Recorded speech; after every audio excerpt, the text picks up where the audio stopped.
Hey guys, welcome to a special video of Epic 7. Today's format is a bit different. So I was invited to a podcast by xSkyking. So he lives actually in the same area as me, so I think that's why he invited me. But me and a couple top players, so xSkyking himself, Tiber from Life, and Panshui, we started talking about a couple of the current event topics within Epic 7, gave our thoughts on it from our standpoint. I think it's very informative, so hopefully you guys enjoy this. It's a pretty long one. It's an hour and a half.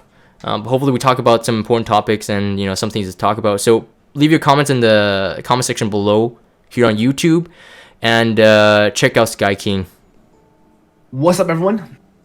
Welcome to our 6th Epic 7 podcast featuring JaganX, Tiber, and Panshui. And I'm just gonna have them introduce themselves from the top. So Jagan, Tiber, Panshui, and they're just gonna introduce themselves real quick. Hey guys, this is Jagan. You may know me from YouTube or Twitch. Probably what I'm known for is my rampant screaming during summoning sessions, and also the meme and magic channel 6969. You guys watch those videos, you guys will know what I'm talking about. And probably my voice impressions. Anyways, I'm the leader of the Lords in Guild Wars. Currently, I feel really bad because the other guys here are top 20 guilds, but currently we're in 21, and that's it for me.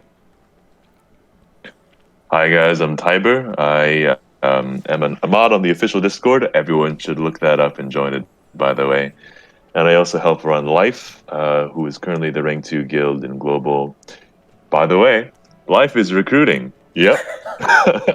So if you go to the in-game guild box and you go to like the message bubble that pops up, our Discord link is there, so join that, and there's instructions, etc., etc. That's all for me right now. Alright, so hey, what's up? I'm Panshui. You guys may know me for mostly my in-team guild wars and my scuff units. You typically know me for as one of the tank top bros. My other brother is Jatai, and Life is also recruiting. Yeah, there we go. That's my boy. What's up, guys? And as you guys may know, I'm xSkyking. For you guys that don't know, I just mainly stream on Twitch. I do have a YouTube too, but I'm just another Papega streamer.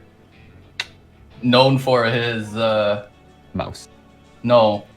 No, don't say it. Anyways, all right, moving on. So, let's get started with today's podcast. First topic on stream. We're just going to talk about what are your thoughts on pets, pretty much. So, new pet system came out just today. What are you guys' thoughts on it for the battle pets, lobby pets?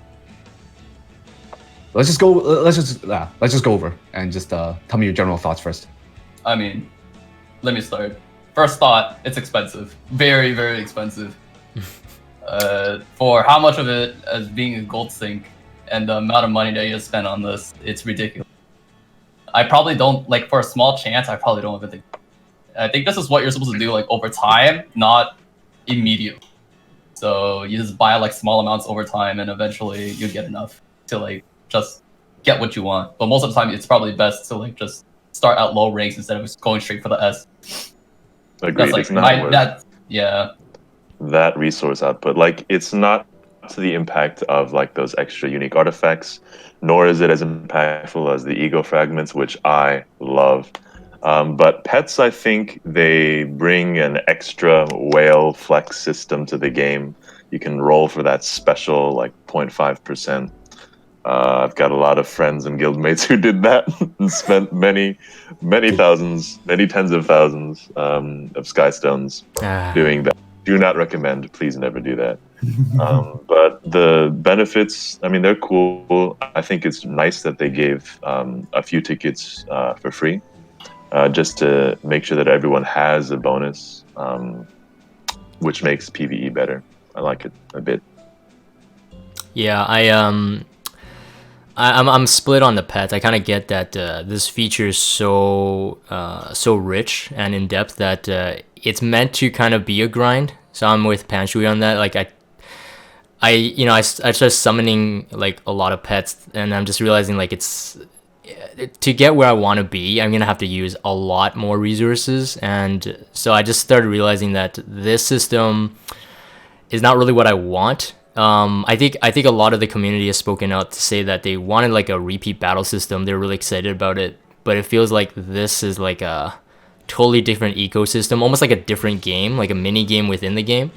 Yeah. So I'm not 100% sure how I feel about it, and it's not really delivering on what people thought it would promise, which is mainly the repeat battle function.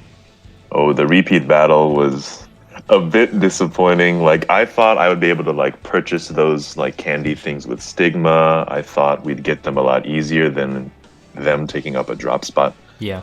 Kind of a bummer. Because like it doesn't give you a free run, it doesn't give you something extra. It's just like saves you a couple seconds. So having a quantity, having a hard limit, well, soft limit rather, on how many of those you can use. I don't know. It feels like they've hyped this up so much. We've wanted it for so long, and now that hey, this chance that this auto repeat feature is here, you can use it for about 10 minutes, and then you can't use it again until you magically get one, and then you're going to be half salty because that could have been here, etc. But then one of the things for me is like, I guess I actually feel like I don't mind this too much per se because of the fact that, so if you could buy the snacks with something that's readily available, like Stigma, I would still say because the 3 stars doesn't cost that much. The Stigma, if you can buy snacks with that, I'd be okay with that. But I'm just worried. I don't want them to allow you to purchase the snacks with sky stones. Otherwise, it becomes very pay to win. Like having like a cap, I feel like is okay for me, because then it's like, let's say you're editing a video, you're doing something, I can run like a slower A11 team, just set it on auto, and I'll just go through like a safe team that I know can guarantee the completion rather than running like a fast one-shot team. But then, that was my main worry about that is if there was a sky stones and no hard cap or soft cap with a sky stone purchase of the snacks, then someone can throw in $1,000 or $2,000, buy an insane amount of those, and it's just like have like an iPad or something, just 24/7 farming. And when they're asleep, when they're so it's like they would just literally leave that on for 24 hours. I feel like that ruins, to me at least, that ruins the dedication part that people have spent to the game. Obviously, we know like there are some people who do use illegal programs out there, but I mean like warranted, like things may or may not change with that, like the same way how other games, they have captchas for like energy refills. I'm hoping Epic 7 implements that in the future. So like at least if they are auto farming, they have to be there. They can't just leave it away, kind of. But yeah, for sure. So another thing is, I feel like for the pets, do you guys? So I know Panshui and Jagan expressed their thoughts on how it's a very big gold sink kind of thing. Do you guys feel like it's worth it to summon, buy the gold ones this first week, to summon for like try to get even like an A rank pet or something, just so you have something to use, and then look for like a min max one over time, like a double S one with like the best thing you can get? Or would you say like the whole thing should be done over time, slowly? Yeah, I think for this feature, I mentioned this before when I was like reviewing the system. I was saying that like if you're tracing this on like some kind of progression curve, it should be like the beginning part of it should be very heavy, as in dumping in a lot of gold, buying all of the, using all the stigma for the affinity levels, buying the cat food and whatever, the pet food rather, all that, and then over time, like you said, getting like the min max, getting what you want, like cater what you want. But I think the proper way, I think, should be, if you're gonna dump any gold into it, it should be within the first week, so at least you get more benefits out of it, out of the skills from the pets itself.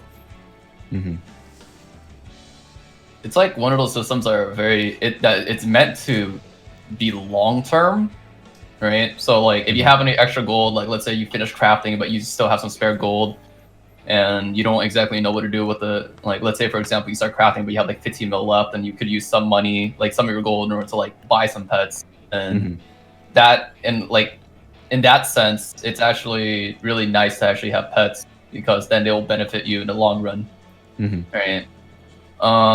But what's very scary about these pets is that because they keep on introducing new gold sinks, but hunts isn't being improved by any means, it can get very scary, right? Because then, like, this is one gold sink that they just added, but then they're gonna add in like the gear synthesizing, where you're supposed to put them together, right? They literally have, we see one pet, the lobby pet, that has one with like gold increase when you sell equipment, but once the synthesizing comes out, are we really gonna be sacrificing, like, what are we gonna do with our gear? Are we gonna be selling them, or are we gonna be like putting them in and just try to make new ones? Like, what's our, like, what should we do? Because either or, we're gonna be losing gold, and I think there's like an imbalance there, and especially when gold, like, to me right now, I just feel like you wouldn't be farming hunts at all unless it's the buff event. Otherwise, most of the time, not a lot of people would be like spending like all their energy to farm. I agree with that. That's a big thing, is we had the hunt buffs so frequently that now it seems like for most people, aside from people who are spending a lot to farm a lot, most people, the general populace, aren't really farming until hunt buffs appear. Yeah. So, I mean, like, I have like almost like 30 energy sitting in my inbox. I collect them before like some of them run out. That's mainly it. Like, I'm just waiting for the hunt buffs to show up before I start spamming more energy to actually farm. So, and they bring up an interesting point on the gold aspect of people doing adventure for hunts. But for people who are newer to the game and, like, you know, trying to strengthen their account, they're going to be spending that at an equal rate. And for those of us who are like very established in our accounts, we don't really have much stuff left to 6-star. Like, almost my entire Pokedex is already 6-star max awaken, all that stuff. Like, there's no motivation to do adventure at all. So, not as realistic. all right. Well, I mean, aside from that, pets wise, probably gonna move on from that. Yeah, we'll move on that, and maybe we'll bring that back up when we see more of that, and if they decide to add or change new features there. Cool. All right. Second topic. This one's a bit of a bigger one, so this one might take a little while because we'll probably go over each character, I imagine. We'll see. But hero balance changes. How do you think that will affect PvE/PvP content? So, how do you guys want to do this? Do you guys want to go down the list of characters from the patch notes, or? Sure, and like maybe touch on PvP or PvE on each one. Like, some of them are going to be a very clear cut, this is for PvP or this is useless in PvP. So chronological might be easier. Yeah. Yep. Okay. So, all right, let's pull that, and let's just go from the top, from the patch notes. All right. So, hero balance adjustments. Let's start with the first one. It's Tenebria. All right. Let me hear your thoughts, guys. So yeah, it's you get a sleep and you get a slow for PvE. If you're using her because you don't have Vildred, etc., and you just want her to kill stuff. If you're killing them in PvE and trash waves, they're not going to be slept because they're dead. PvP. Also, I feel like this kit is more catered towards moving to RTA, like this whole adding more CC, and that's the theme I got from this patch, with a couple exceptions being Spez and Assassin Sid, but we'll get to those later. This meta, it feels water heavy when you're using it, like you're using DC, you're using SSB, defenses are mostly Charles based, and while Tenebria's fire, Charles is paired with things you don't exactly exactly want to bring AoEs into. Yeah. I can't see Tenebria being used in PvP now, and I don't think this buff changes her role in PvE at all. Yeah. I mean, there's honestly not much to follow up with that. Like, my main thoughts are really the same. Like, PvP wise, I don't see her being used. PvE, I mean, if someone likes her for PvE, like by all means, they can always 6-star and use her for like golems, hunts, adventures, and stuff like that. PvP, it seems like she's not gonna have a big impact there. Yeah, I agree. Yeah, it's more so that her element is the one that kind of hurts her the most. Just her being fire, and it's currently being like an ice or water dominant meta really just takes a toll on her, especially for her just being more of like a disruptive unit than anything else. Because I think the other thing is not even that, it's just also the fact that if you're planning to look for a fire unit to use, there are so many better alternatives now that have a better skill kit for like guild versus guild in PvP. Like, as an offensive damage dealer, like Ken is probably like top, or Serbia. Like, whether you want a bruiser or a nuker. If you're looking for like a tank, half bruiser damage dealer again, there's always Lilius now still. So I've been seeing a lot of Lilius. I mean, she's good and annoying because like she's a fire unit that cleanses, so that kind of helps you with Seaside and Dizzy, because you can also use her as a tank to bait out those two units there, along with having like a provoke dual attack kind of thing. So I feel like Lilia's skill kit is actually very strong. Yeah, she's really good. Yeah. And from like a defensive standpoint, we're starting to see Lilius come into play more and more. Partially, I feel because the old meta, Charles SSB, CC, like it feels like it hasn't been that long, but people already have developed the counters to it. Like people know what to bring into it, so I don't think it's as strong now. Same with the Akoli meta. As much as it sucks to say, Hey, Akoli, don't say it. Don't say it. She has her comeback with the imprints. We'll talk about that later. Yeah. But Lilius having that good synergy with units like Charles, with units like Dizzy, things that are in the meta or very powerful with an Abyssal Dizzy, like that's annoying. It might not win you a game, but it'll cost your opponent some blood pressure. It'll cost them some years off their life. And I think if you can lock those in for RTA, it's too early to tell what the meta will look like. Yeah. But if you're looking at forming an early RGB core, if you're looking at having units that can do multiple things or be impactful in multiple scenarios, just in case they pick a unit that you wanted, I think Lilius is the superior option by far. Yeah, Tenebria sucks. Moving on. Yeah, moving on. All right, next one down the list. This one's gonna be a big one for a lot of people. But Specimen says, "Oh man." All right, take the floor, guys. Derp. I'll go first. I don't have Specimen Says. I've actually wanted Specimen Says even before his buff because, I mean, he's a good nuker. I get the setup and I get why people didn't like him, but now I think he's like. He will cause a lot of problems for RB comps. I mean, if you can get Oxlots in there, and then the Specimen Says, I mean, it's pretty much game over.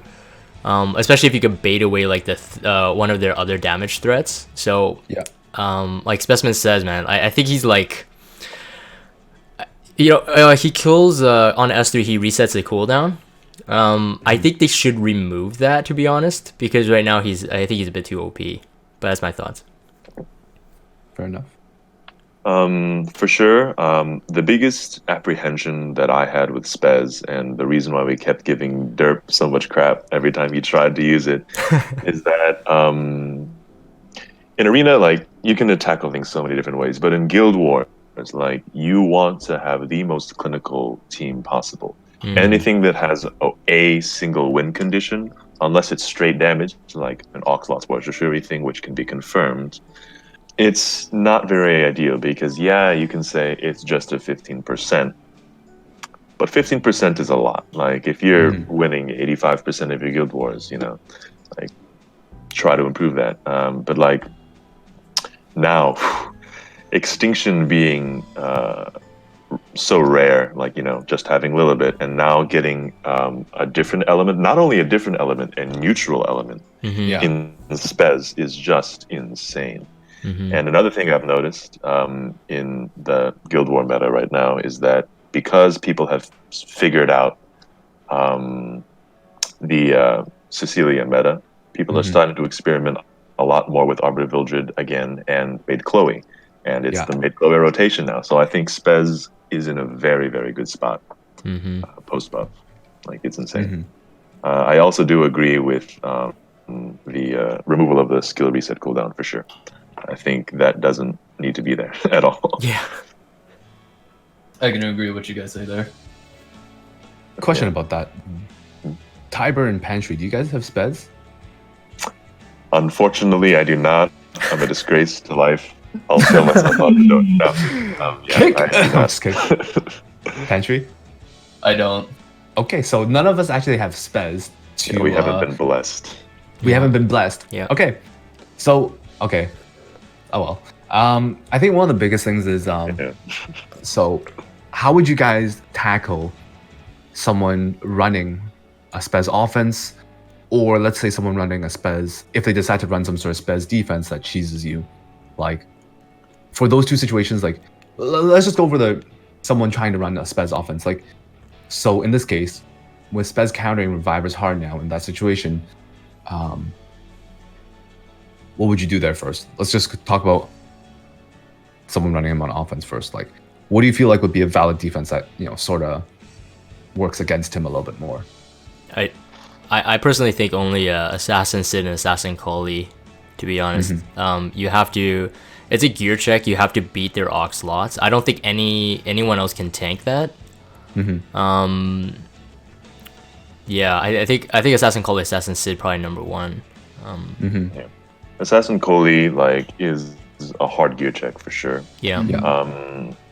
Assassin Sid, while I think his new kit is interesting and phenomenal, I don't see him being used in Guild War on defense because you get slot syndrome, like he doesn't do enough, and if you counter one specific thing, that's true. Oftentimes people will find that you are weak to everything else. Yeah. And Assassin Sid is in that case. You'd have to have some sort of threat that threatens him out. Like, oftentimes I will try to avoid using a Lilius against an Arbiter Vildred comp if they're pairing it with something that can kill my Lilius, like a Charles countering and proccing into me. Well, she's got the skill nullify, but you know what I mean. Like, a threat where your DPS can be targeted. So, I don't know. Okay. It's also hard because he's the same element as a lot of the key beefy tanks. Yeah. Yep. So, in a situation where you see him on defense, which I don't know how likely people are going to be using that yet, we'll see. What would you think you would do?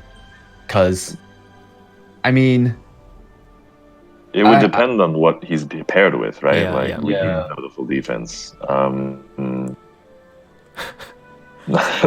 Hard to say. Like, that's hard. I don't think single target DPS comps in general succeed. You either need to stack a threat, and by that I mean having a double elements of the same elements, where they would be attacking the same target. For example, a Koli DC, a Koli, a Ravi, where even if they're bringing a dedicated tank, there would be too much damage in theory for them to handle it. And they'd win. But if you're running something as squishy as Spez and someone as slow as Spez, you don't have an Oxlots to pair with on defense. I don't see it working out because you're going to want support E kind of units alongside that Spez. And the issue with a single target light unit is that Ascard comes into play in that specific instance, and that's just a hard shutdown. You will not win. If you have if you had like it depends what they're paired with, but you could totally like just bait them with Sven, and that would be like game over for that Spez team. True? Sven, yeah. I've got a fully awakened 6-star Sven too. Shout out to Jatai that we actually saw that early on. Where he used a level 30, I think he used a level 30 Sven, and he literally just baited out everybody. Yeah, Derp tried following Jatai's footsteps. He used a Sven, and the Sven took so much damage that it killed his Carmen. He was like, wait, why am I Carmen dead? Why am I Carmen? Oh. Keep taking like 34k hits. And then... Okay, so what's the take back from this? If you use Sven to bait, make sure your Sven can, take at least a bit of damage in the beginning. And don't bring an Aureus. Just don't use Aureus, or just don't use Aureus. A low-level Aureus. Okay, don't use a high-level one. Oh man, that's pretty funny. I didn't know about that one. Yeah, I didn't think high about that. elo gameplay. Life is recruiting, by the way. Yeah, silvers. All right, so next unit, Dominion, 4-star Ice Mage. Thoughts? Again, more of the focus on like this crowd control-y RTA style kit. I'm not a personal fan because, like, if it was 100%, maybe. Yeah. But I don't mess around with RNG chances. I don't think that's a good idea to use on offense. Mm-hmm. On defense, same thing. She just becomes, in my opinion, an inferior Dizzy in terms of her crowd control potential. Mm-hmm. Just run Dizzy on Abyssal, and you're way more with a Lilius, and you're infinitely more annoying than what Dominion can do. Not a fan. Yeah. Okay. Fair enough. I do agree with that. Like, her skill kit looks nice. That they gave her those changes as a 4-star. So, like, I mean, if you want to use that in arena, I would say people have the chance to now. I feel like she can be used there, but in Guild Wars, it's too big or too high of a risk for you to run that. Mm-hmm. So. And maybe that'll change with RTA. Like, crowd control is very, very powerful in that scenario. And looking at her kit, she's similar to like a Varad, the water dragon from Summoner's War, if you've played it. That's particularly powerful, but I don't think I'd personally dedicate a slot to it. We'll see. But Varad is a little stronger in that sense. A lot stronger. A lot stronger. Because he's guaranteed. Right. It's 100% for his stun and pushback. And he also deals a lot of damage. Yeah. Anything to add on that, Panshui? I mean, this one's pretty straightforward, I guess. Yeah, I think this is more so like Reflect is an odd buff. We haven't exactly seen many units that actually has that kind of buff at all. Yeah. And the way that it's actually applied is based on Dominiel's like maximum HP. But when you think about it, mages don't have any HP to begin with. Yeah. Right? Yeah. And like the thing that's really weird about it is because since it's based on HP, so let's say for example you start stacking defense, like it doesn't if you stack on defense trying to make a unit tanky, that basically means that you're not going to be dealing a lot of damage based on the reflect. So it's like it's odd. It's a very odd buff. Yeah, and it could work. Like we've had some of my guildmates have reflect cheesed with things like Terranor Royal Guard in the past in Guild Wars even. We're just like, don't do it, and they're just like, nah, I'm gonna do it. It worked. It actually did work. I don't know how, but it worked. But it brings up the same point. Like, if we're talking about units relative to one another, if we're looking at water units that can soak up damage and dish it back, why not Crow? If you're looking at a water unit to just soak up damage and support your other DPS, why not an Idol's Cheer Angelica, stuff like that? Like, in every instance of every meta, there have been better water units. I don't see them being used in that instance. Yeah. Okay. All right. Metafrog. Yep. Next unit, Rin. Greater attack buff. Yeah, greater attack buff. RNG attack buff. RNG, greater attack buff. I've seen Rin being used a decent bit in PvE. Like during the first Abyss expansion, some people pulled Rin out. I always thought she was good. I don't think she particularly carries you in any way, I don't recommend it in any PvP setting. You're not really bringing healers on arena offense because that's too slow. And if you are, because you're using Dark Corvus, why not bring Momo? In a Guild War offense setting, why not bring Momo? In a defensive setting, why not bring Momo? And, Okay, Momo, fair enough. Soul Weavers that don't revive, I find hard to justify. At this moment in time, especially since, like, back in the day, like people said, "Oh, just use Angelica." Not everybody had Angelica. Momo's a 3-star. Like, you don't really have much of an excuse. I don't know. I find it hard for Rin to compete in that regard, but she's good. If she's your waifu, use her. I will have no complaints. Just like me, I used her in Guild War. Yeah, yours is a little bit more of a scuffed version of her. What are you talking about? But yeah, I do agree. Like, honestly, like, this buff for her, really, I feel like she's more still, like, she's still, no matter what, to me, a PvE unit. I wouldn't bring her in an arena or Guild Wars offensive setting. I can't imagine a moment where I would.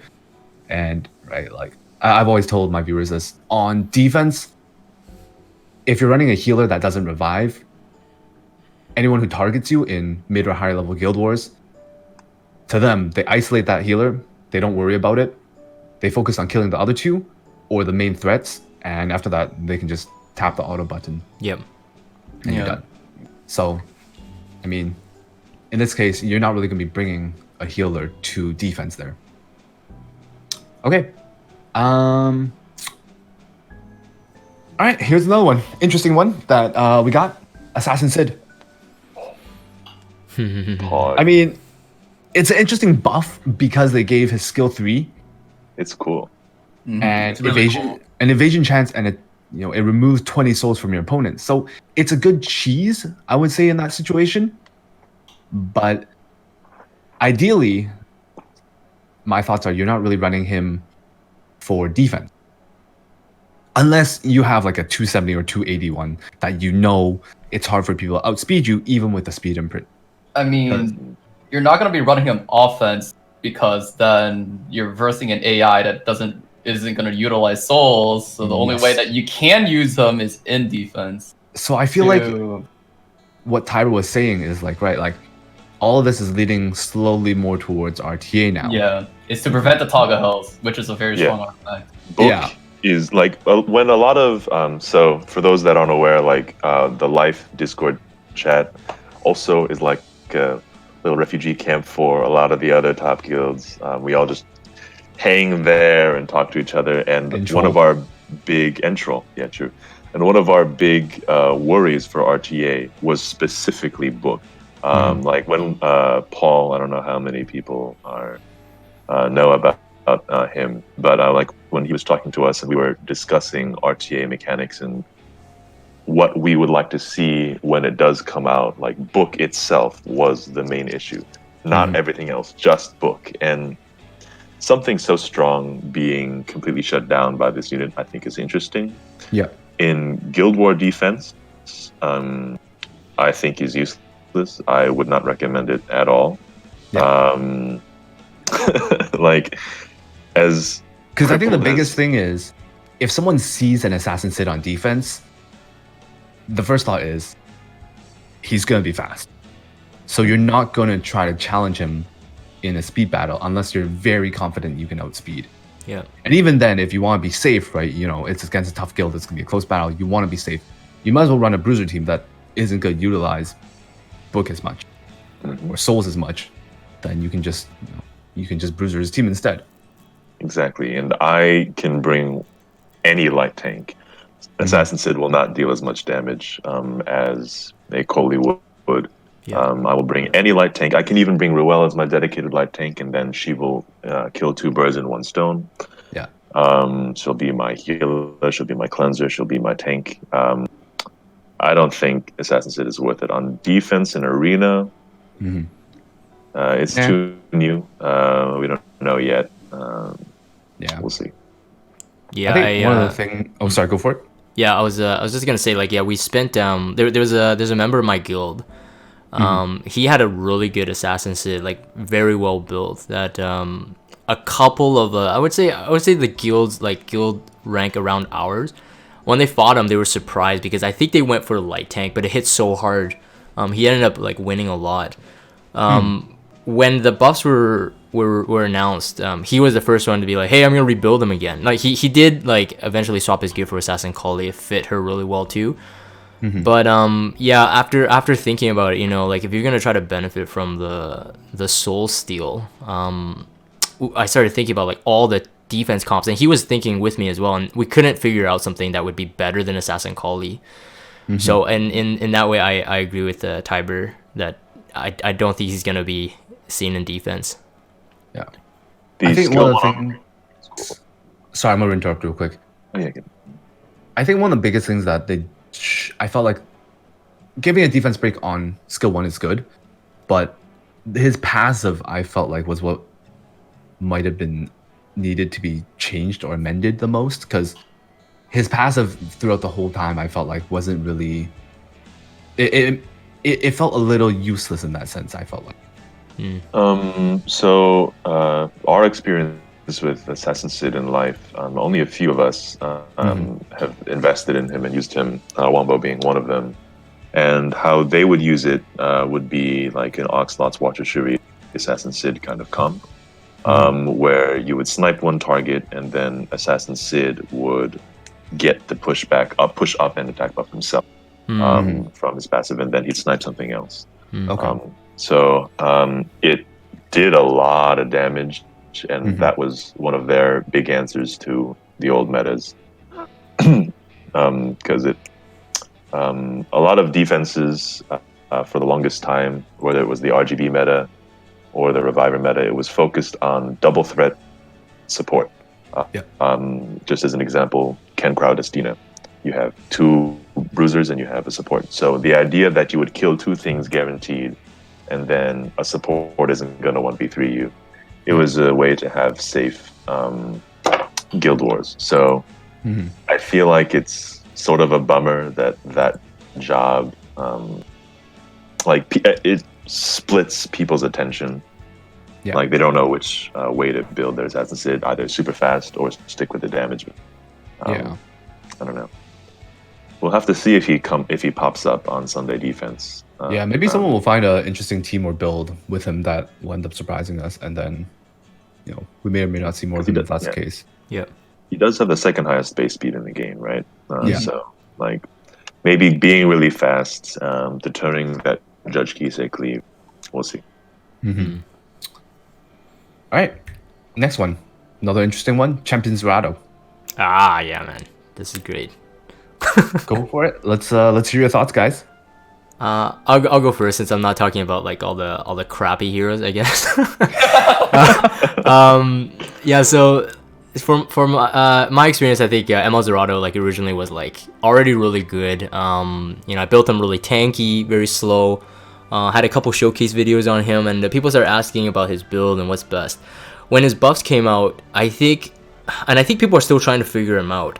I myself, I think he should definitely be built as a bruiser. Now his base defense is high, so that's really good, but his HP as a mage is not that high. I'm seeing like, I'm seeing top players like building him, and I don't think they have really figured him out yet. I think just today on Reddit there's this video. I think it's gonna go viral, but if it hasn't already, ML Zerato soloing Banshee 11 and Azimanic 11.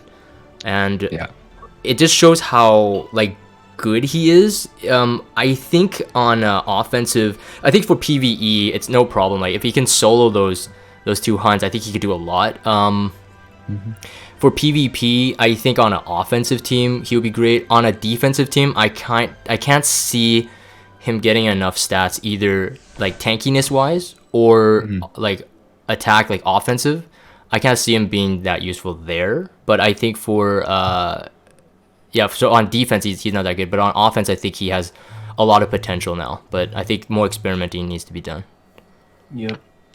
giving people more options to clear PvE, I think, is amazing. For newer players trying to get into it, or for older players who are really bored and want to try something new, I think that's phenomenal. Like, I think the solo Hunt 11 is great. I love it. I definitely agree with everything Jagan said. Like, on defense, so one thing that I tend to do is in arena, I will like, if people see me attack them with a 3-man and a Phantasma, like, I'm not trying to BM, I'm testing stuff out. Okay, so just noted, if you guys see that, just know he's not disrespecting you. Yeah, and if you see DN, SSB, Dizzy, Carmen, that means I'm autoing. I'm sorry. But okay. Like, Champion Zerato did nothing.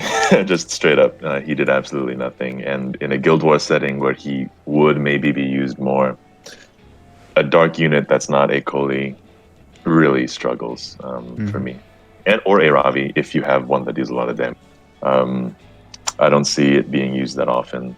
In the old debuff meta, with like in the sort of tail end where ML Zerato was released, and ML Aura was still a thing, Cray or Solara, however you want to call him, however you know him by, he jumped on the Champion Zerato train immediately. He loved it to death. And anytime someone would draw against a tower that had an ML Aura on it, he'd be like, yo, 5-star ML Zerato wins you this fight, how dare you. like, he used to be a very good pocket pick counter into those debuff heavy teams, and now he just becomes a really solid supporty bruiser kind of thing, because he packs so much utility. They've got debuffs now, you have debuffs now on your side working for you. That's really cool to me. And also an armor breaking mage, that's kind of cool. I don't know.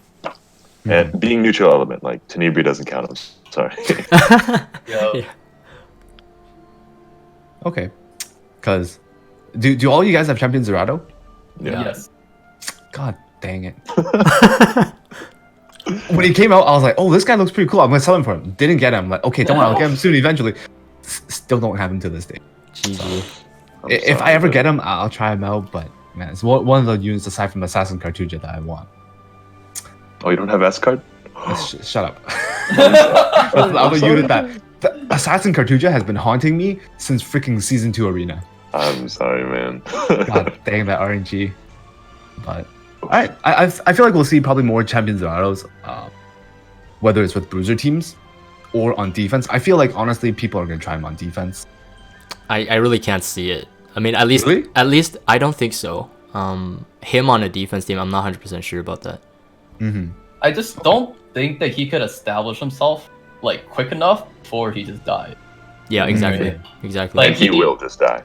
Like, he just wants to, like, if ML Zerato could toss out his S3 as soon as possible and get his defense up, amazing. But in this case, I don't think he's like that unit that you would actually build him to be super fast just so that he could just get his defense up. At that point, he's just not going to do anything. Yeah. Yeah. Okay, fair enough.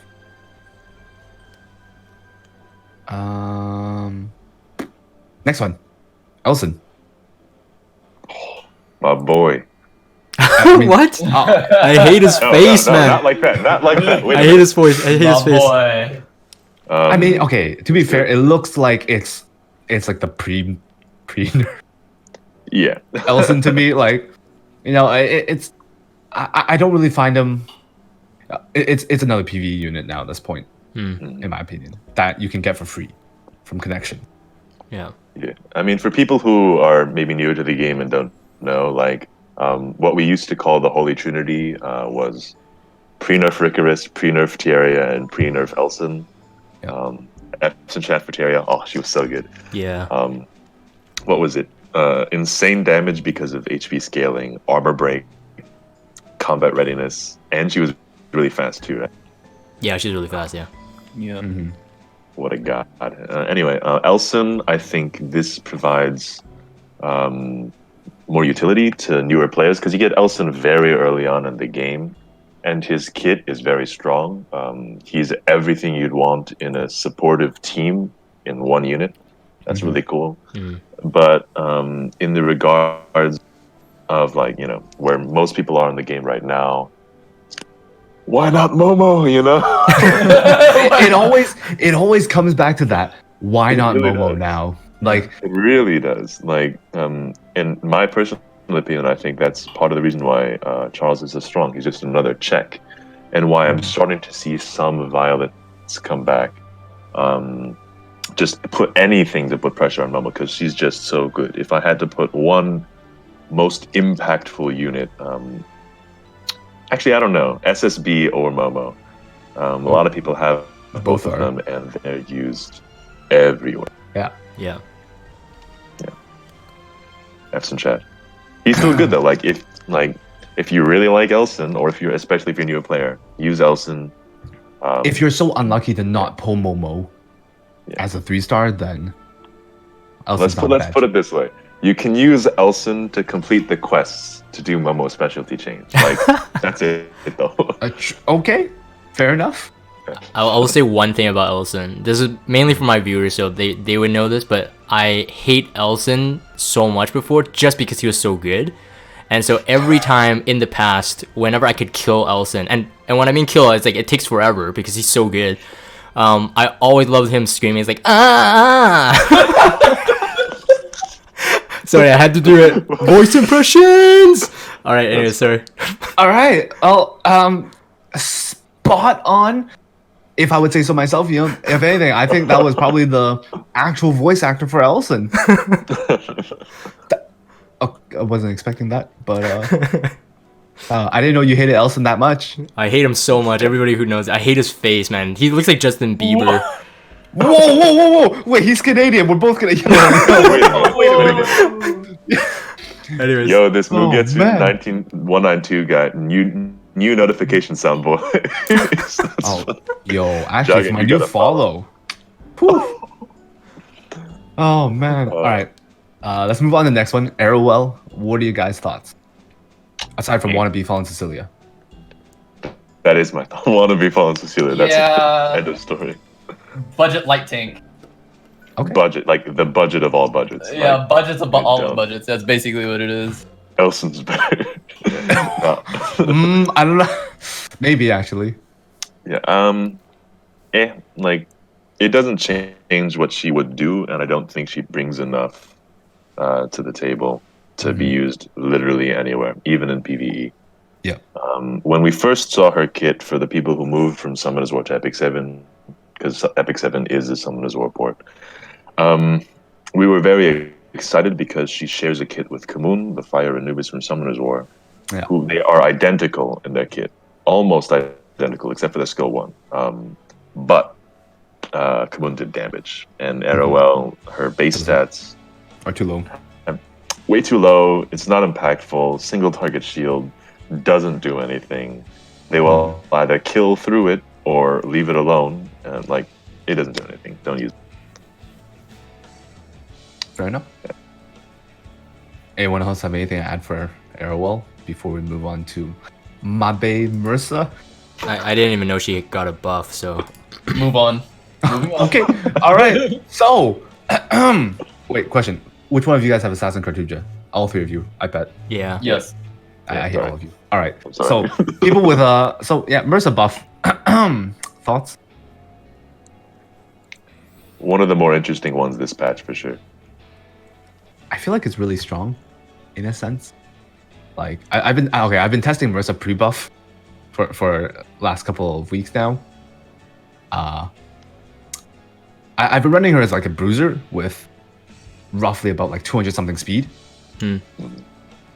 And because the main thing is, the way I see it is, especially with this buff now, is people aren't going to focus her. If they do, they have a hard time killing her. So I want to give her a bit of health along with some damage mitigation, whether it's Aureus or Admin Shield. So she, if they do miss, she won't die that easily. She'll take very little damage. And once she pops off and gets her speed buff, essentially, like once she gets that speed buff on her, she'll start doing a lot more in terms of work there. And then, are you talking on defense or offense? On defense, actually. Okay. So I've been trying her on defense there. The main thing for me though was like the fact that before you had to lose HP to get the evasion buff was such a annoying thing that it's almost like as if you weren't able to use her. Out of curiosity, who would the Aureus user be, or the protection be for her? I was running Adamant Shield on Lilius. With her, I mean, I was trying a team with like Lilius Dizzy, along with Mersa. So then I'll run a fast Dizzy at roughly, I think last time I had her switch, I had her 244 speed, along with the Mersa 8 speed imprint for her. So running Violin, she would strip first into Dizzy. Oh, sorry, Dizzy into Lilius. And then after that is kind of like, depending on who they run, to strip and push back kind of thing. Just trying to think of what I would bring into that. I mean, counter, because there's no sustain in that kind of yeah, there's no sustain in that. The thing is, like, the last few Guild Wars that I've seen where people have like fought against it, like Mersa is okay, but she didn't do enough. Like her damage wasn't enough, and she didn't invade enough. But with this buff, I'm gonna see how she is. She'll evade more, but like, could I not bring an immunity set Destina, an Ascart, and any safe DPS? Like a bait to bait out the Mersa, right? Yeah, like Ascart, and or like a Luna, for example, because Luna banner, by the way. Okay, all right. The way things would go would be Lilius doing Dizzy, landing all the debuffs onto Ascart and Luna, because I'm not going to waste immunity sets on either, because I don't use either. Yeah. And then Destina would cleanse everything. Ascart will armor break either Dizzy or Lilius, probably Dizzy for me. And then Luna will kill with armor break. That Ascart. Mersa will always attack into Ascart, do nothing. Lilius will always attack into Destina, and with an Idle Shear Destina, it's just going to push up Luna more. Luna will eventually kill Lilius, and then you just click auto. Yeah. There's like a few there's like a few situations that I was like talking to friends about that, where like I was thinking of switching out the other units. Like if I had Assassin Cartuja, I'd probably be running him with Mersa more so. But it's like I've been trying to think so much about that because I don't have that Assassin Cartuja to run that extra evasion chance, along with a stun defense break kind of thing. Because then the biggest thing is on the team, there's no defense break to help them do more damage, which is my biggest like thing. It doesn't add enough threat. So, but I'll see how that works this time, along with the evasion buff. What are your guys' thoughts? Sorry, that was pretty much just my experience with that. Because I know Panshui has also been testing Mersa. I got shot down from our overlord. Basically. So I didn't get to use her, but I think there was another one where I think we were like joking about it for a while. Was that we actually saw your defense in action, and you got beat by Mini Frep. Okay. I think there was that, and she beat your Mersa defense, and I was like, oh. To be fair, that was my Mersa. That was when I was running my Mersa at 8k HP with 240 speed. And that's when I was like, okay, Mersa's a little too squishy there. She's not going to work well. So that's when I switched her to the Bruiser build. But the Bruiser build seems like it was a little bit stronger, but except for the fact that the no defense break and stuff like that. So you got shot down. That's sad. You didn't even get to test her. Yeah, I didn't get a tester. I was trying to get a lifesteal Mersa, lifesteal with immunity going. Yeah. Because I thought that would be really interesting, but eventually, after seeing what happened to you, I was like, you know what? Whoa, yeah. Oh, okay. I had to stop completely. Okay, fair enough. Go at the project, and I was like, okay. Go next. Go next. I still got my dogs. Okay. That's funny. Yeah, like a big thing that we focus on is like trying to avoid like gimmicky kind of units. Yeah. Things that seem really cool but would be hard to pull off. Yeah. I don't think she will become meta, at least. I think she's definitely a fun toy that'd be fun to play around with. Yeah. But I don't think she'll have a strong place in any of the meta games, in Arena, PV, Guild Wars, etc. Fair enough. Do you have anything to add to that, Jagan, on your thoughts? Have you ever seen, tested, or whatnot? No, I never. Like everybody was just like, "Oh, look, she looks amazing. It looks crazy. What do you think?" And I'm like, I don't know of any top guild running a cart on defense. That's number one. So then if you put Mersa on that, I don't know. Like it just probably makes the defense team maybe worse. I just don't see it doing enough. Like I don't see it being enough of a threat. So. Like the team you propose there, it's like it's just basically tanking and taking damage over time. I don't see it being a threat. So I don't think that like I wasn't even interested in it. Like I saw the Evasion, I'm like, okay, that's pretty cool. But eventually you're gonna grind her down. Yeah, that's my thoughts on it. Fair enough. Yeah. And on the note of Guild War defenses, Asgard has fallen off compared to where he was in the past. Violet is more common if we're talking about evasion sheaves, but he is typically used as a standalone without Asgard. Just as extra pressure. I've seen him with Assassin Coley Ruel. I've seen him with Lilius Dizzy. Stuff like that. Interesting, because again, like going back to the old point, it's pressure for Momo. But another thing is that in general in Guild War defense, people have gotten so good at attack that like people know what they're doing now for the most part. So like it's harder and harder to lose an offense. So the things that people go for primarily are high threat defenses that will kill someone's unit. So that they cripple them as they go on. And that's why Ekoli is so much stronger than the other variations. So I don't think Mercer deals enough damage to warrant a spot in that regard. But I don't know. Yeah. Okay. Next one, Corvus. Got a pretty big, lengthy change there. The only changes. Sorry. I believe they only use S3, and then they changed wording of everything else. So his skill 1 is changed to the fact that when he's enraged. So when he's enraged now, his damage is increased, and it sounds like from what I read on the patch notes, the enemy is stunned for 1 turn guaranteed. I don't know if that was basically what the effect on the S3 was previous. They just basically moved it over from the S3 over to the S1 to make it less confusing, I believe. Yeah. Oh, okay. I see. So they moved everything in that sense. Yeah, they just moved everything. Okay. I think the only difference is that doesn't he now get a 30% effect resistance, or did he always have that like before? He did not have that. That's new. I think that's new. Yeah, so I think in his rage mode now he has 30% more defense, 30% more effect resistance, and then he still gets the defense buff after going in rage. So other than the fighting spirit, is it what it's called? Yeah, fighting spirit. Other than it consuming 100, I don't think anything else is nerfed.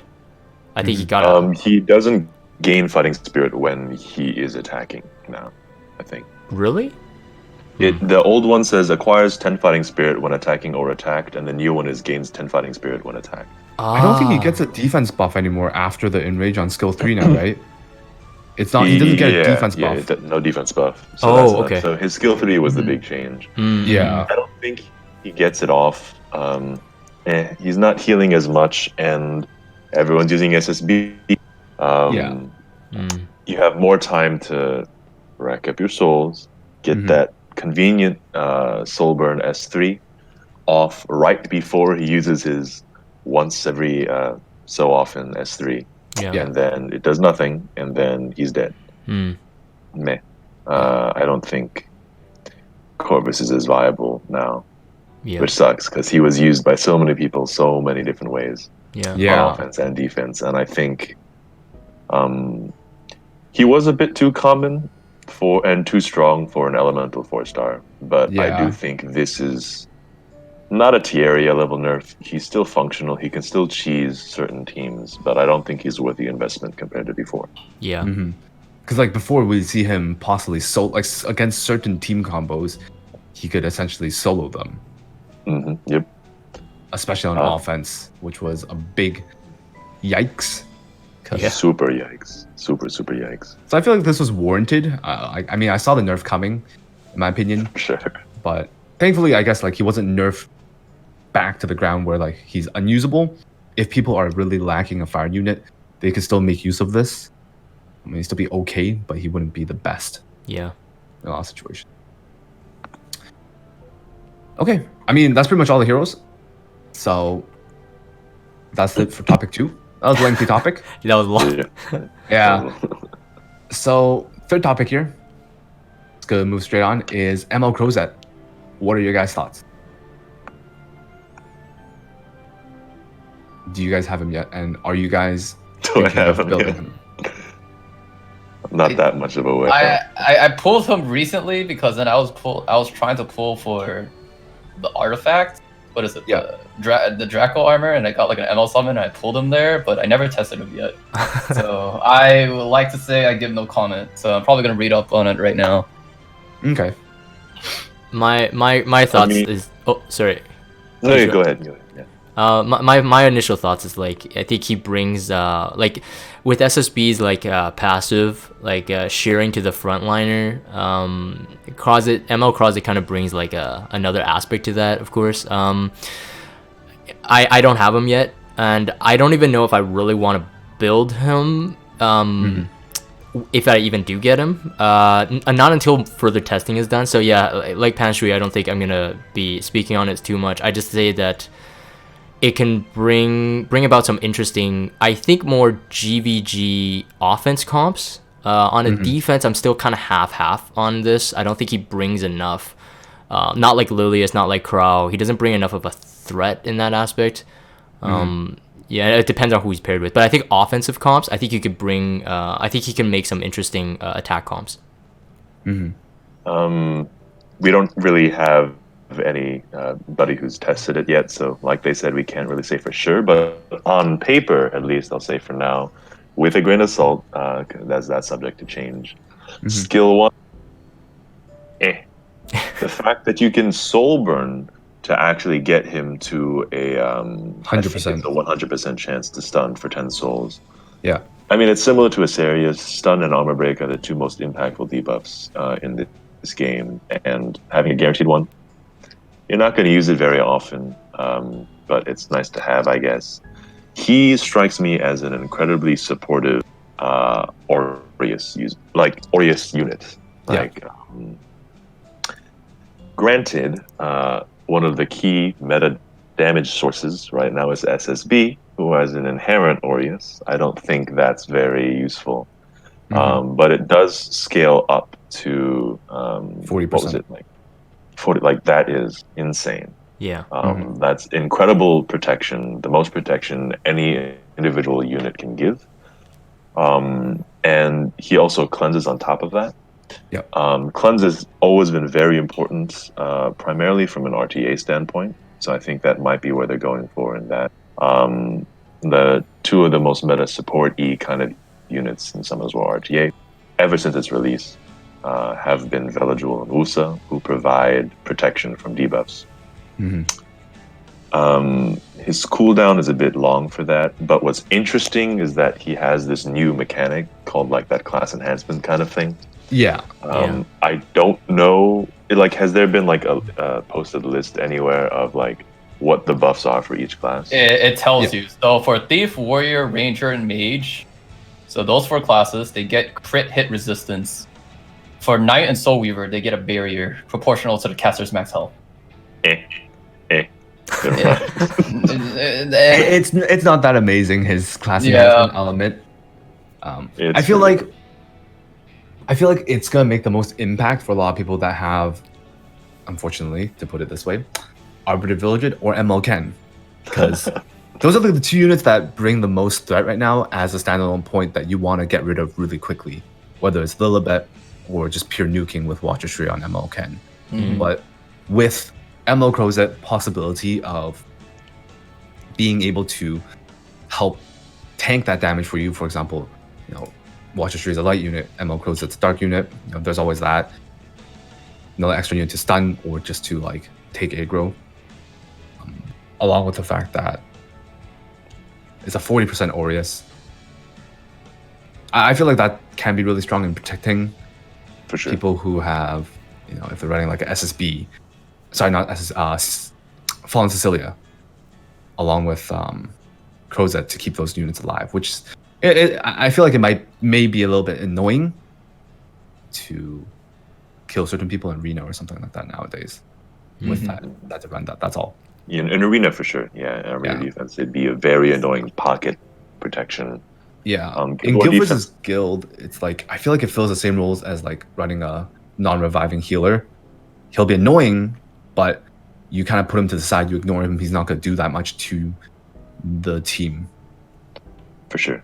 If I were to see like a Fallen Cecilia, ML Crozet, Arbiter Village team on a Guild War defense, a triple dark defense, which is already red flags for me, I would want to clearly Lilibit. That would be my first instinct to go to. And the fact that this actually happens to me, one of my draws this month was me running a Cleary Lilibit into an Arbiter Village Fallen Cecilia, and Cleary got resisted. Yeah. My 180 effectiveness Cleary got resisted.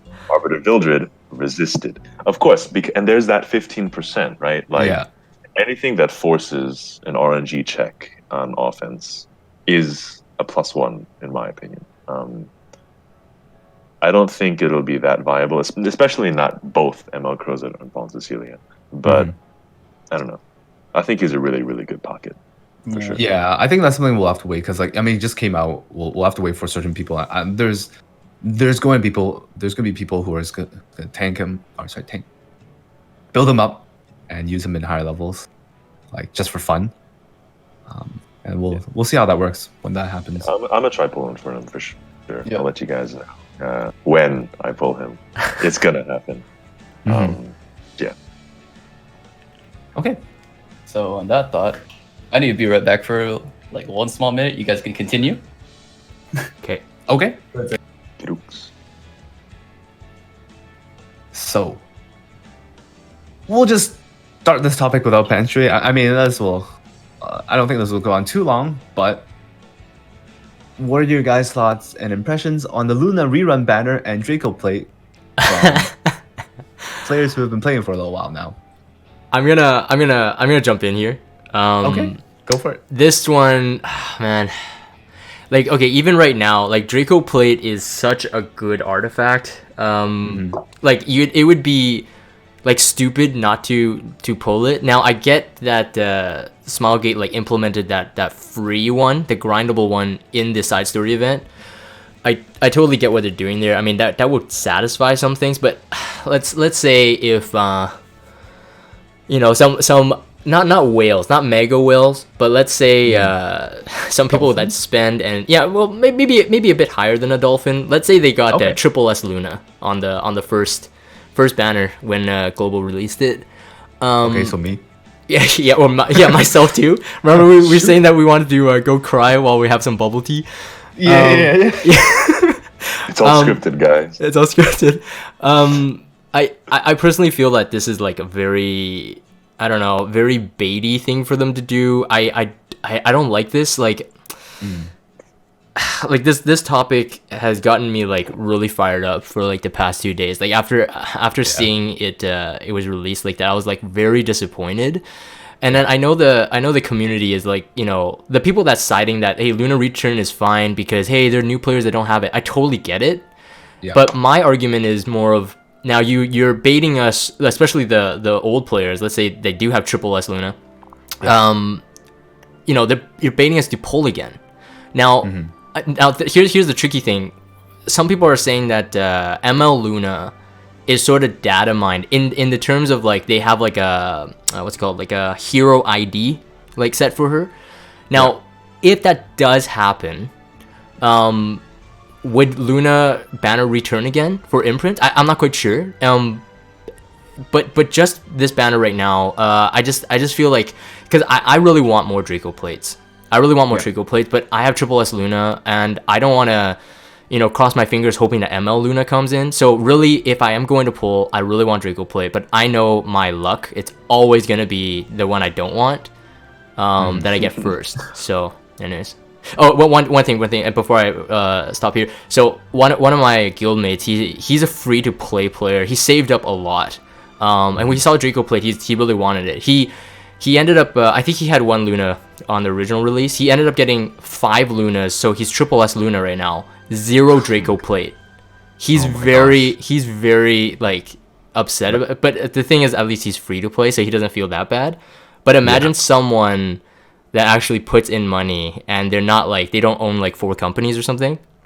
It's gonna be a bit salty. I just have to say that's it. I can imagine that. I can definitely speak to that.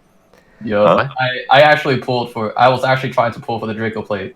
Did you already have a triple S Luna before you started, or? I was at an S imprint. Now I'm at double S.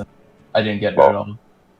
Yeah, and like that's something we can speak to as well. Like I remember when the last podcast I was on was with Rek, I think, right? Yeah. And like Rek was talking, like he spent what, like 3,800 bookmarks for 1 copy of Bastion of Preluda.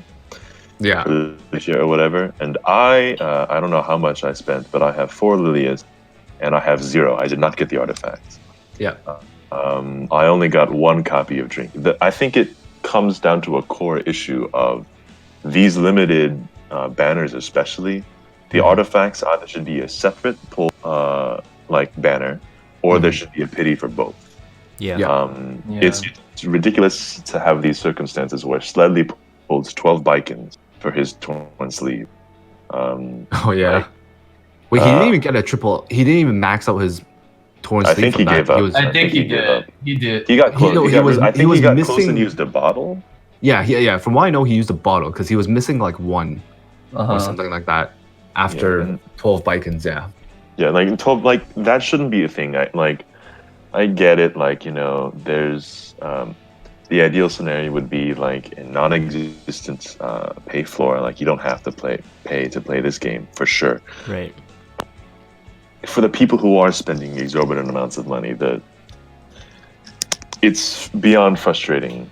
Even for people who may own those 4 companies, it's just annoying. It shouldn't be a thing at all. Yeah, the worst part is the fact that they're limited artifacts that you have to use bottle to limit break them. You're not gonna be able to buy these artifacts in a store rotation like other artifacts. So because of that, you have to spend 240 powder. Yeah, 240 powder. Yeah. To limit break it once. Which is hard to do because, like, even for those of us who do spend a lot of money when we are established in this game, we're using our powder on charms. Like, we need to upgrade our artifacts. We can't really afford to always go for these bottles to max our drinks, to max this Draco Plate. Like, I don't know. It's a bit frustrating. Yeah.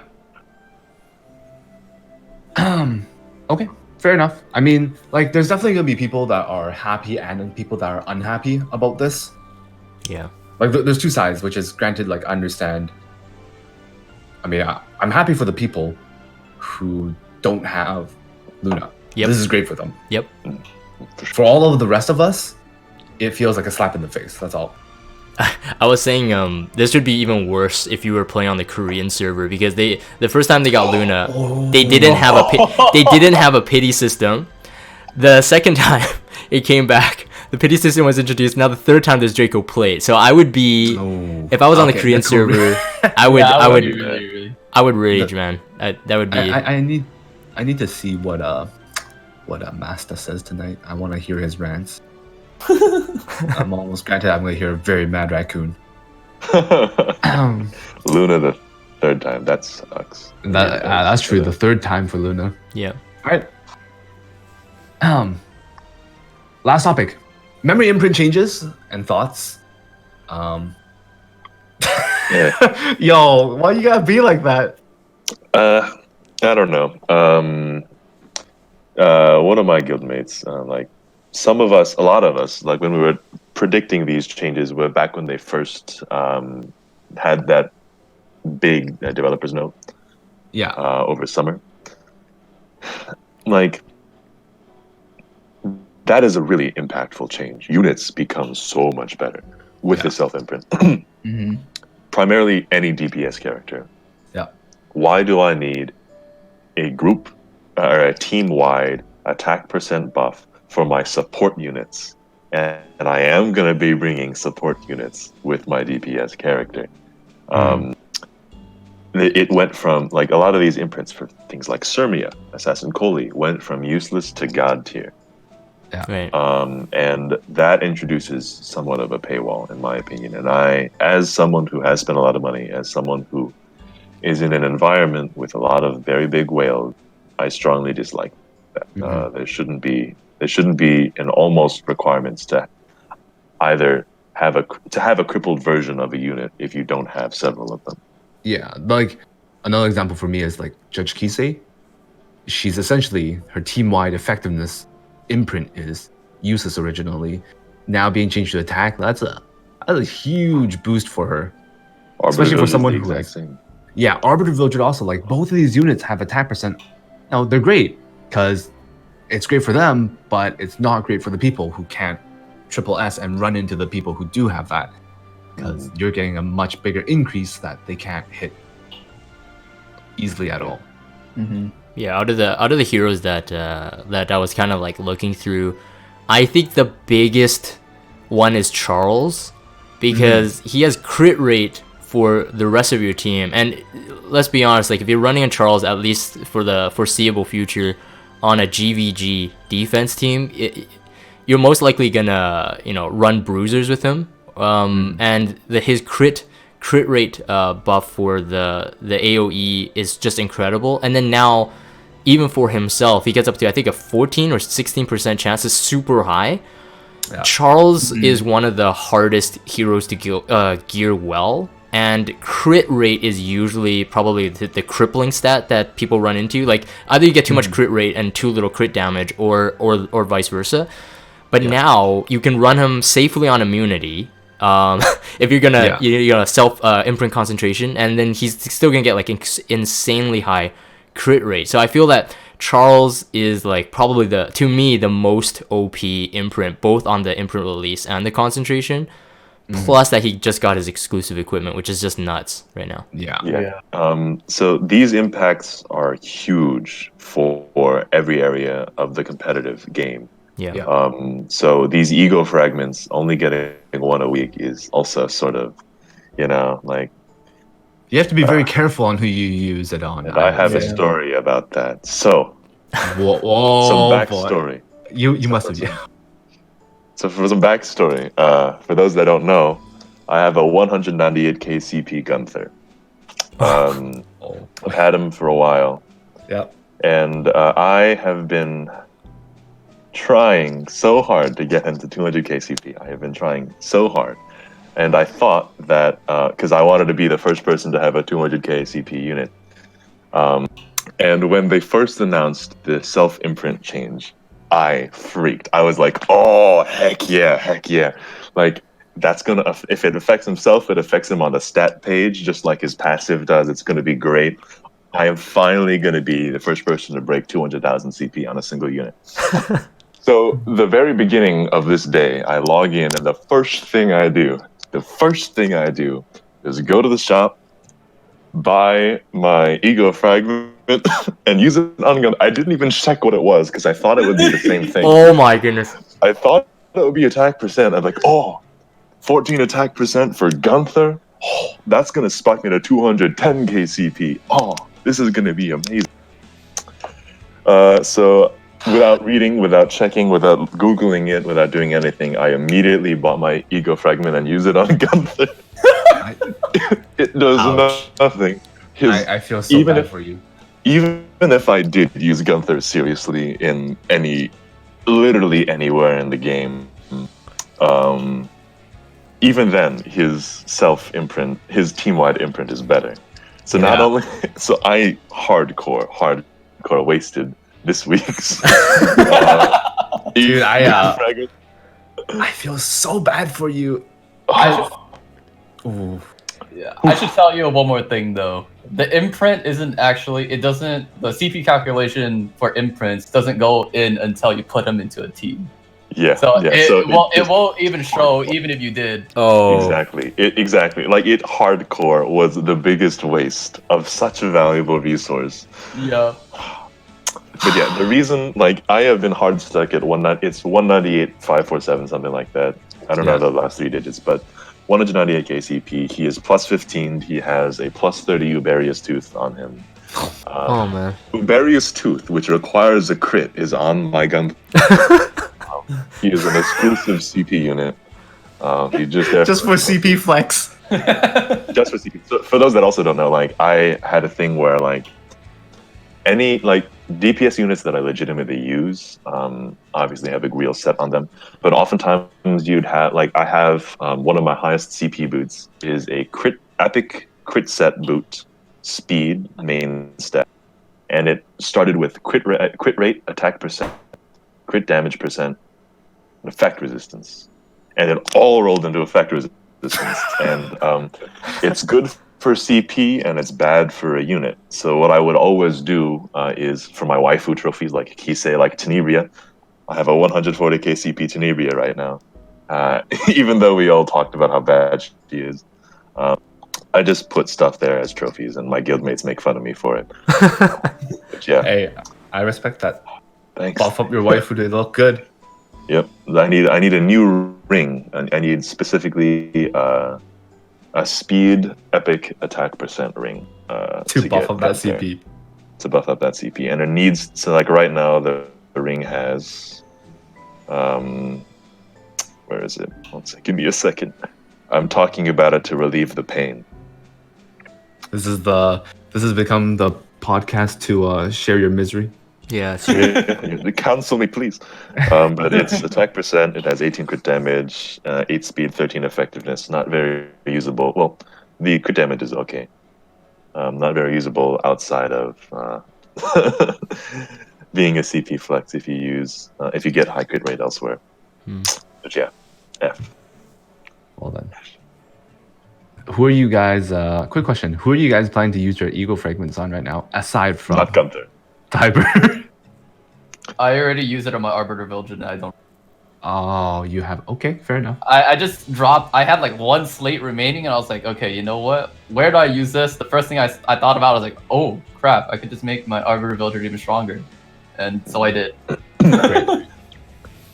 I sadly used it on Luna, but I was prepping for Luna showcase video since the newer player is probably looking for builds and whatnot. But Okay. I don't really regret it because I do use Luna quite a bit on offensive, like just being a nuker. Yeah. Cypher Render has a good question in chat. Do you think this will affect high-end GVG badly? I don't think so. Since ego fragments are such a hot resource right now, people are mostly going to be investing it into their offensive units. Koli being one, Euphenia I can see being another. Charles would come after that probably, and Arbiter Village up there too. So in high-end Guild Wars, everyone's stats are amazing. Like, your units are geared very, very well if you choose to bring them into a guild war. If you shouldn't be losing an offense. You really shouldn't be losing an offense. And if you do, it probably wasn't a gear check. It was probably a problem with your team composition, or it was RNG, or, which happens a lot in life, you brought an ungeared unit, you brought the wrong artifact, etc., etc., etc. That's true. Like, I can't tell you how much my blood pressure rises when they're like, "Lol, Drew, I forgot no boot on the end." I'm just like, what? Rank number We're 2. washed up. Rank number 2 guild, by the way. Rank 2 guild. Yo. By the way, life is recruiting. No, That actually sounds like a guild for me now. Yeah, I do that a lot actually. Damn. We've all been there. It's happened to me too. Yeah. It's happened. Like, anyway, like, so offense in high-end GVG is where these imprint changes are affecting you the most. Yeah. Defensive units, like, things that give self HP percent, like, they're not going to get the ego fragment for a long time. Yeah. So defense units aren't going to get it, unfortunately. I'm thankful there's no self-speed imprint, at least. Yeah. Oh, yeah. I'm very thankful there isn't such a thing on an OP unit. Like, if they gave it to someone where it wouldn't impact as much, I'm okay. But like I'm really thankful there's nothing like that on Sid, Oxlots,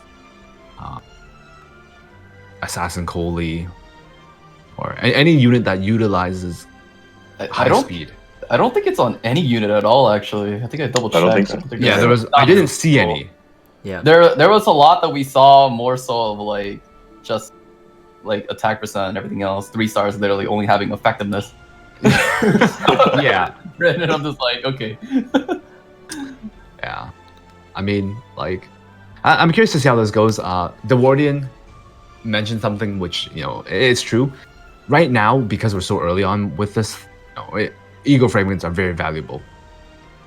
Over time, the value of them will drop since there's only so many units we have imprinted that we're probably gonna use this on. Eventually, we're gonna end up having all of them released. And at that point, ego fragments won't matter as much.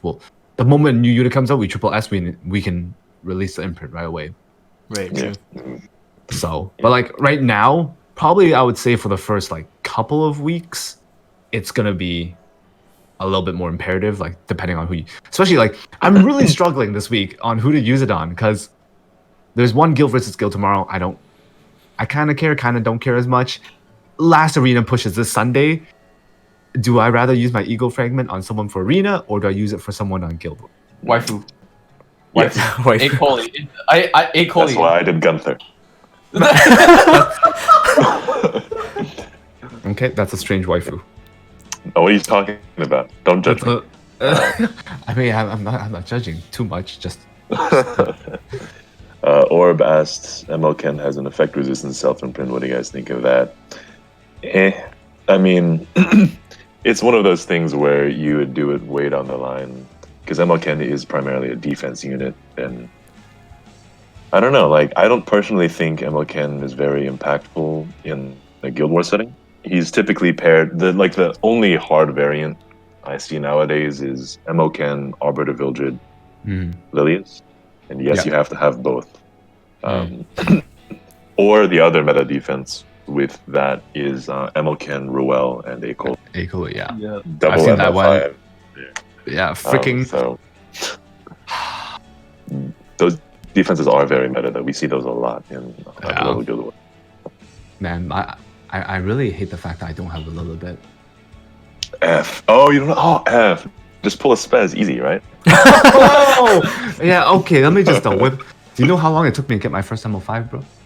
F. And it was on your ult, right? Oh. Yup. Yes. Oh my gosh, my ult got 2 ML5s before my main even got 1.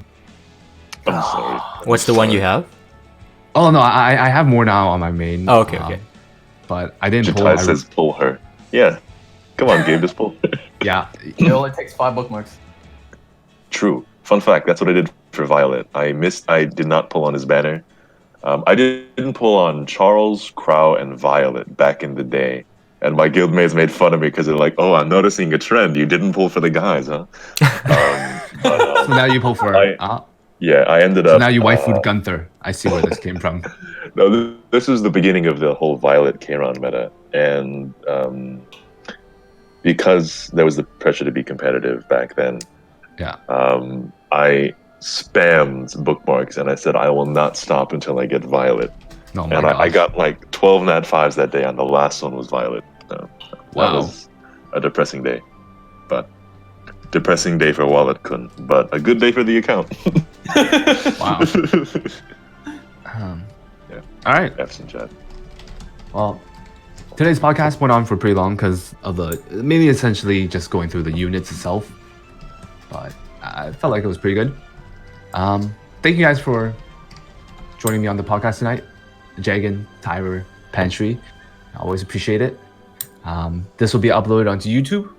So thank you everyone in chat for also joining and listening in on this. If you guys you missed out the beginning or you guys missed out on the end, it'll be on YouTube for you probably roughly, I would say, in a day or two. But aside from that, thank you guys for watching. See you guys next time. Yeah, thanks. And that's it for the podcast. So again, big shout out to XSkyking for allowing me to be part of the discussion. It's really cool to hear other top players' thoughts as well. Just know that I'm not in my own little circle. So hopefully you guys have enjoyed that. If you guys have Discord, check out the Discord server, follow me on Twitter, and subscribe to YouTube if you haven't. As always, thank you guys for watching, and I'll see you guys on the next one.